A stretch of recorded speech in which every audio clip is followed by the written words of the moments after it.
You will make more money if you listen to this episode. Okay, this episode is called My Twitter X Ad Copy Revealed. And that opening line, it sounds super scammy, or at least it does to me, but there's actually meaning behind it. I'm going to share my best performing copy when I discovered the Twitter X Ads glitch. This glitch, if you remember, or maybe you don't, maybe you're a new listener of the show. It was this glitch that I discovered back, I think in October or September. Maybe it was the end of July. I don't remember how long ago it was. It was this glitch where you were getting me and anybody else who listened to this podcast or watched my TikToks. We were getting millions of impressions every single day and thousands of link clicks every single day for single US dollar per day ad spend. This glitch stopped working, I think at the end of January. I was using it up until then. It was amazing. I had found this crazy affiliate program. I'll talk about that in a few episodes from now. And I was getting $3 per sign up for this affiliate program. And I was sending them all of this traffic with a dollar per day ad spend. It was so good. But we're not talking about that affiliate program now. We're not talking about the fact that the glitch doesn't really work anymore. A lot of people say Twitter X is still an amazing ad platform. It's still way better than many other ad platforms. It's better than Instagram. It's better than Facebook, better than so many others. That may be true. And so this episode will still help you. But, when you're used to getting millions of impressions and thousands of link clicks for a single dollar, and you're not getting that anymore, everything sucks. I'm spoiled. And so I'm going to share this. Maybe I shouldn't, but I'm going to share it anyway. So this is how I discovered the Twitter X Ads glitch. And my best performing copy also ended up being the first copy that I wrote, which is not often the case. Well, it wasn't really the first copy. I had been using Twitter X for a while, but it was the first copy that I wrote with a glitch. And what happened was I had been trying Twitter X ads on and off here and there since February of last year, and maybe since January. I had this theory that all the advertisers, they hated Elon Musk and they hated the new Twitter and they were all getting off of it. And I'm like, okay, great. Inventory is going to be super cheap. There's going to be a big opportunity here. So I started playing around with it and learning it. And I tried all sorts of different copy and all sorts of different campaigns. And then I stopped trying it. It was okay, but it wasn't amazing. I didn't know as much as I know now.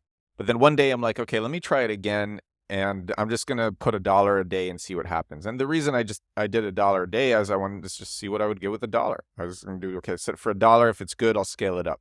I since discovered, by the way, and if you try this, you know that scaling it up, the only way to do that is to create multiple campaigns for $1 per day ad spend, and you could only have 4 concurrent ones at a time. But I was just putting $1, seeing what would happen. So I put $1 and I write just the laziest copy. And it was for my newsletter. Just the laziest, most straightforward copy.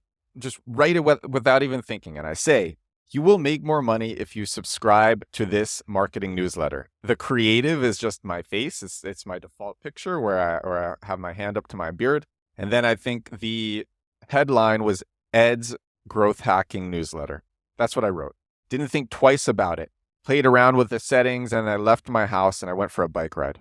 This was in Brooklyn. I went for a bike ride around Prospect Park. And as I'm coming home from the bike ride, I look at my inbox and I see I'm getting so many newsletter subscribers. And I'm like, did I just discover something? And so, you know the answer. I did. I discovered it. And over the next couple of months, every single day, I would be running so many of these campaigns.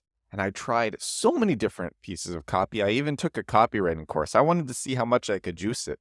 I tried long bits of copy where I would list out all the reasons why this newsletter was great, or the podcast was great, or whatever it was that I was running ads to was great.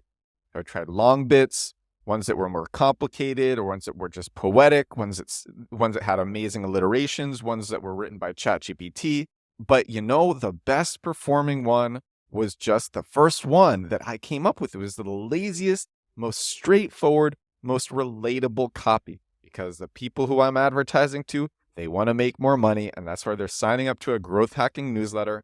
And I say, you will make more money if you sign up to this growth hacking newsletter. You will make more money if you listen to this free marketing podcast. And it always worked the best. I would use that for everything else, and it always worked above everything else that I did. They say the best copywriters don't overcomplicate things, so it helps to just try reducing the copy to its essence.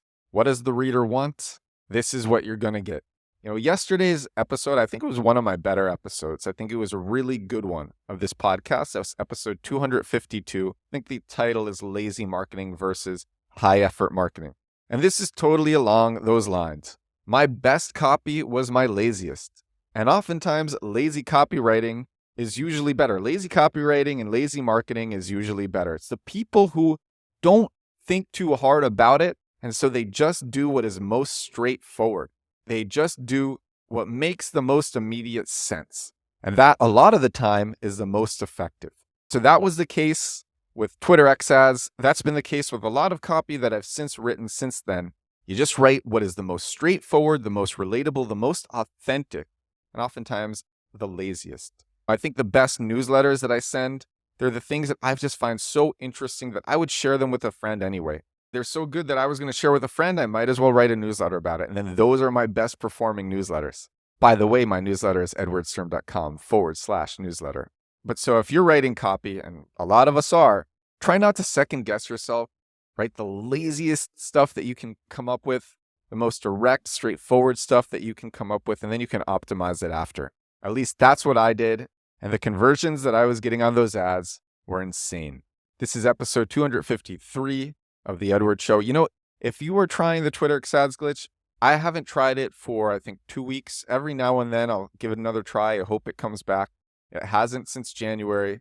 But if you try and it ends up working for you, let me know. Maybe it'll work at another point.